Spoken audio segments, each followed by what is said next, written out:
Joining me now is Fox News senior strategic analyst and the chairman of the Institute of the Study of War, General Jack Keane. General, it's great to see you this morning. Thank you so much for being here.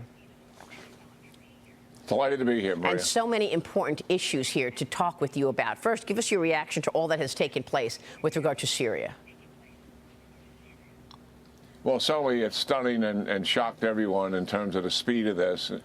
In 12 days, the regime was toppled from the time they began the attack. And kind of interesting, they began the attack when Israel and Hezbollah came to a deal.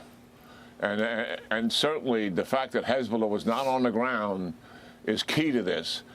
So our audience really understands when the Assad regime was going to be toppled by its people in 2011 as a result of the Arab Spring, Iran was all in. They brought tens of thousands of Hezbollah fighters and other militia groups from Iraq and even volunteers out of Afghanistan to be the ground force because the Syrian army was incompetent.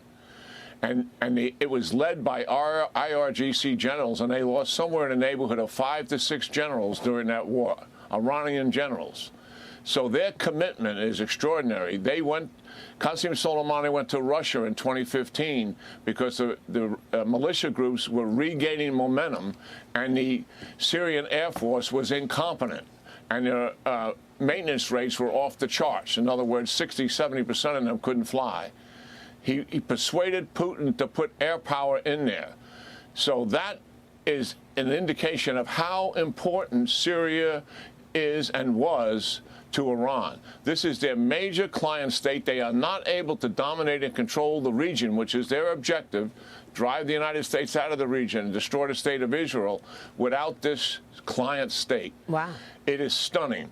Iran is really back on their heels. I think it provides an unbelievable opportunity for the Trump administration, in conjunction with Prime Minister Netanyahu and the allies in the region, to issue an ultimatum once he becomes president to the supreme leader. And that should say to him, stand down and dismantle your nuclear enterprise. IAEA inspectors, regional inspectors, to include Israel and the United States, will help to verify. Stop supporting your proxies in the region and tell them to stand down. No more arms, no more support whatsoever. That's huge. If not, the alternative is this. Number one, the toughest sanctions the United States can impose will bankrupt your economy. I promise to do it. Number two, in conjunction with Israel, or if Israel wants to do it by themselves, surgical critical strikes to take down your nuclear enterprise. They are completely defenseless, Maria. Israel has destroyed the air defense network in Iran. Iran knows it. They cannot stop that attack at all. And also, we would destroy their rockets, remaining rockets and missiles. That's amazing. This is a credible threat. This is how power can back up rhetoric, and you can achieve a diplomatic end to this thing. That's it. I think it's just Biden used rhetoric like this, and nobody believed him. Well, because he didn't do anything about it, right? I mean, and nobody paid attention. Well, because look what he did with the sanctions. He didn't even enforce the sanctions on Iran. How were they believed that he was going to do anything? He wasn't even, acknowledging the sanctions. But what you just said is so extraordinary, and I think this is a great opportunity. I agree with you for the incoming administration. What about Israel and Hamas reportedly exchanging a list of names as part of this hostage negotiation? One Israeli senior official optimistic the deal could happen within the next 2 weeks. Hamas said that 4 American hostages would be included in this deal. The hostages would be released during the initial phases of a proposed 2-month ceasefire, General.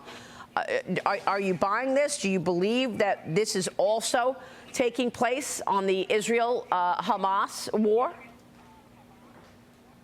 Well, we've been down this road many times before, and always when Sinwar was alive, it always came down to Israel, you've got to leave Gaza or we're not going to release the hostages.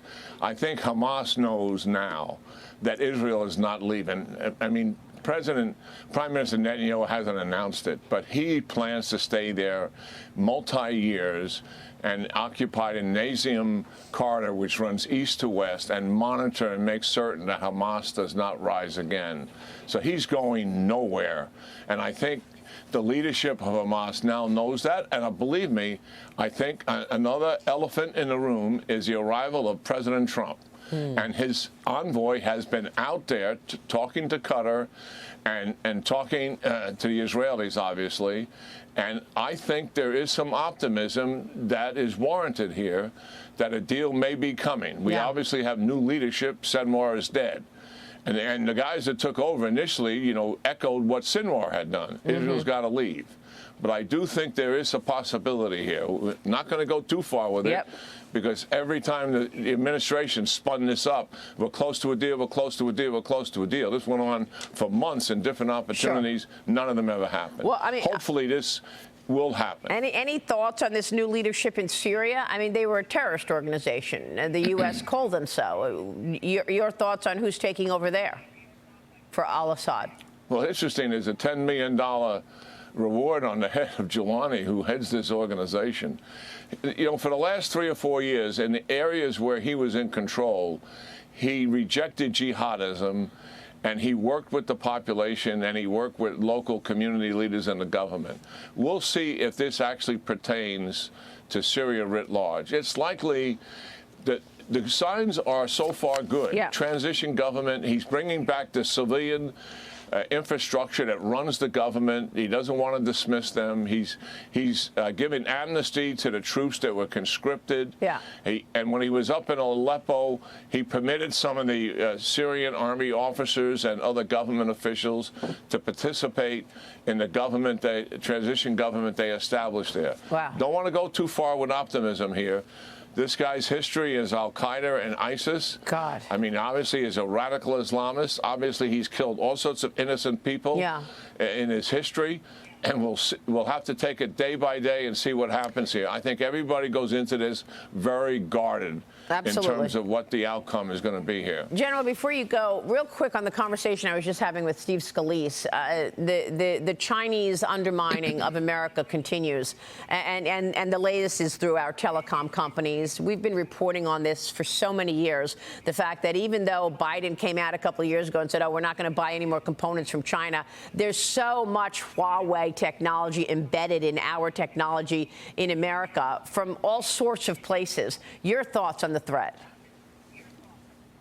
Well, we got to recognize, you know, there are a lot of instruments of national power. The most obvious one is military power. But what is happening in the last 10 years or so of how significant cyber offensive operations are to our adversaries, and it's growing as an instrument of national power. And China has weaponized it. This administration has not taken a full throttle approach using all the instruments of national power to confront it, to include cyber attack. We have the best cyber offensive capability in the world. China now has replaced Russia as having the second best. And it's prolific and it's comprehensive. I think the FBI is completely overwhelmed by this. But the reality is one of the major tasks this administration has to do is put together a comprehensive plan to confront China on this and be dead serious about it and make them pay a price for what they're doing. Well, I mean, not words. I'm talking about action. Which is why I keep asking the same question. Why are we buying drones from DJI? It absolutely makes no sense that our military is using drones made by China. General, we could go on and on about it. Final word. I agree with you. General, it's great to see you as always, sir. Take care, Maria. Thank you.